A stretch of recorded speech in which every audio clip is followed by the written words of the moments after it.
দেখতে দেখতে 7 দিন কেটে গেল, তাই হ্যাঁ। কালকে চলে যাচ্ছি। গিয়ে কি বিয়ে করে নেবেন? দেখি কি করা যায়, তবে কালকে কিন্তু আপনি আমার সাথে যাবেন। আমি গিয়ে কি করবো? আরে ওর সাথে আপনাকে পরিচয় করিয়ে দেব। ওর অবর্তমানে আপনি আমাকে অনেক হেল্প করেছেন, ওগুলো যদি সে জানতে পারে অনেক খুশি হবে।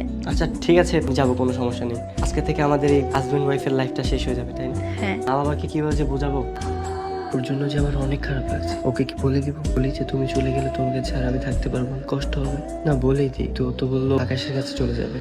হ্যাঁ চলুন। বাবা মাকে আপনি সবকিছু বলেছেন? আমি আপনার মা বাবাকে কিছু বলতে পারিনি। আপনার মা বাবা আমাকে এত আদর করেছে, এত ভালোবাসা দিয়েছে, তাদের সামনে আমি এই কথা বলতে পারছিলাম না। আকাশের সাথে আপনি ভালো থাকবেন তো?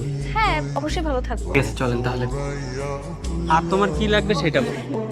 কাশ তুমি এখানে? কে এনে? তোমার কাজিন। বেয়াদবের বাচ্চা, আমি তোর কাজিন। আমি বিদেশ যাওয়ার আগে তোমাকে অনেকবার ফোন করেছি, তোমার ফোনটা বন্ধ ছিল, রাইট? তোর কেমন ভালোবাসা, যে ভালোবাসা কিনা ফোন বন্ধ হলে চেঞ্জ হয়ে যায়। আমি আমার বাবা মার মান সম্মানের কথা চিন্তা না করে বিয়ের আসর থেকে পালিয়ে চলে এসেছি একটা অচেনা ছেলের বাসায়। আমার 7 দিন থাকতে হয়েছে। যে মেয়ে একটা ছেলের বাসায় 7 দিন রাত কাটাতে পারে।